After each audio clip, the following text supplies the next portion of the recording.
Washington's clear-thinking headquarters. The Morning Majority, 5 to 9 on 630 WMAL. 637 on WMAL. Brian Neiman, Michael Steele, former head of the RNC, former Maryland Lieutenant Governor.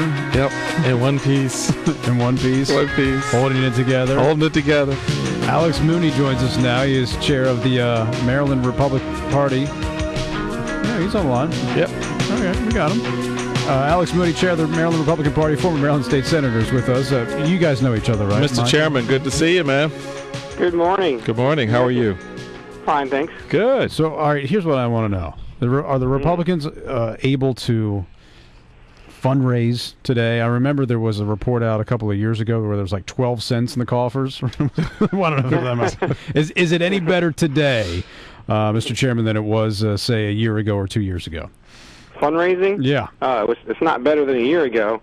A year ago, a lot of people were donating to the party to help the governor's race because it's a pretty high-profile race. He didn't win. Right. We did have a lot of success at the local level for county commissioner races and state's attorney races.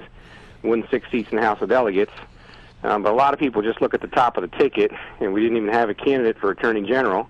And our comptroller candidate didn't fare very well. So no, it's certainly there's not a hot election going on right now, like the governor's race or anything. So it's tougher right now for sure.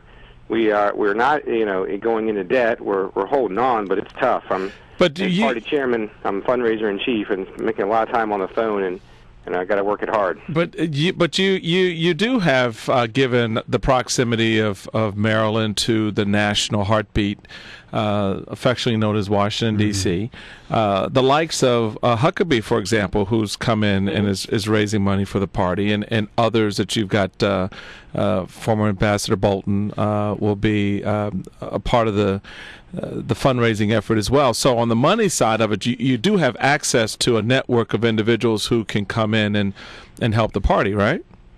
That's true, yes. And these guys are busy. They have hundreds of requests, and the fact that we're near D.C. I think makes it a little bit easier. Right. And people that want to be helpful can. We're really grateful that Huckabee took time out to do that.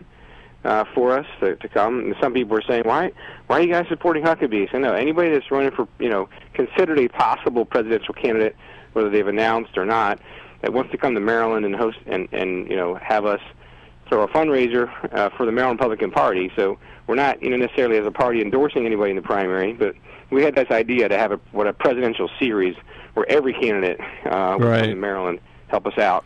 But I'm sure other states have that idea too. Scheduling has become tough. Yeah, but you have a built-in advantage. Look, it's a cab ride from Capitol Hill to Annapolis. In effect, you don't have to worry about planes, trains, and just the automobile.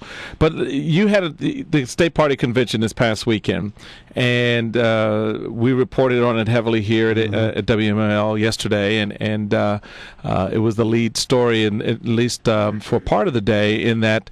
The party seems to be taking a more aggressive off-year approach, which I've always ascribed to, certainly when I had your job and took over after the 1998 debacle, where we lost and really suffered big. You fortunately had pickups. We had no pickups at that time.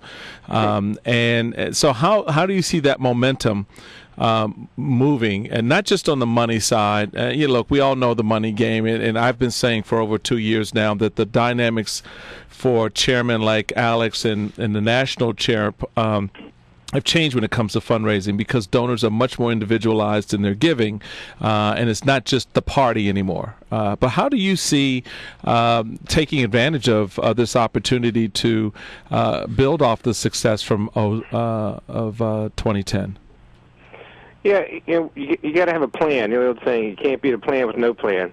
We have a plan that's based much on the Wisconsin model. We see what happened in the state of Wisconsin, where they took everything over this past Which year. I funded heavily, by the way, as national chairman, just for the record, so everybody knows. You write a bigger check to the state of Maryland. Thank you. And we did. In 2010, the RNC committed a significant amount of resources to Maryland, which helped get those extra seats. But Alex is right. Go ahead, Alex. Finish your point. Yeah. So no, so Wisconsin had a political plan. It wasn't an overnight deal.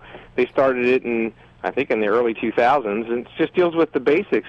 registering more Republican voters, IDing voters where they stand on the issues, finding where your volunteer base is going to be, and of course some fundraising. But you don't wait until October of an election year and go, okay, now who wants to volunteer to work the polls next month? Right. Or who's going to make our phone calls for us?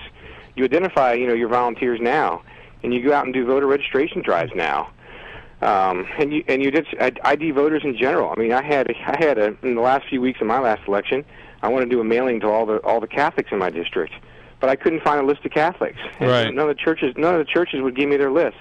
But you can compile those kind of lists if you just get that information early. Right. And then you have it at your fingertips, ready to go when you need it. I mean, my opponent and a lot of Democrats, are pushing pretty extreme issues, whether it's gay marriage or higher taxes in this tough election cycle. And you can contrast pretty clearly, but you got to have identified your voters. All right, but give me a pep talk, Alex. I mean, a lot of people are listening. They're Republicans, and they're in Montgomery County, they're in Prince George's County, and they're saying there's not one Republican in elected office in these two giant counties in the state of Maryland. How can it get any better? Because it can't get much worse.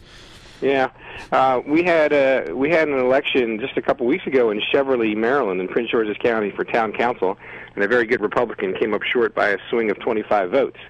And people just got to stop thinking we can't win, because it'd be a self-fulfilling prophecy. If we had a little bit more effort for this lady, we'd have at least one Republican on the town council. Right. It was a nonpartisan race. And we got to localize it too. I mean, what works in Frederick or Anne Arundel County or the Eastern Shore may be a different set of issues than Montgomery County. We understand that. The pep talk, though, is we picked up 40 seats county from things like state's attorney, sheriff, to county commissioner seats. Some counties not as much. In Montgomery County, we need to work a different model there. We didn't do as well there. We went down from previous years. But most other counties, we did a lot better at the local level. And now those are good people to run for the State House of Delegates, State Senate, and other offices. Of course, everyone knows we picked up the congressional seat. That was the big race. Right. Andy Harris knocking off Frank Cradaville. So, it's the top of the ticket didn't win. And, Michael Steele's right. When he took over this job in 1999, just like in my situation, it was very similar. We had a same candidate who had run at the top of the ticket, not done as well. And you got to have people understand the value of winning other races.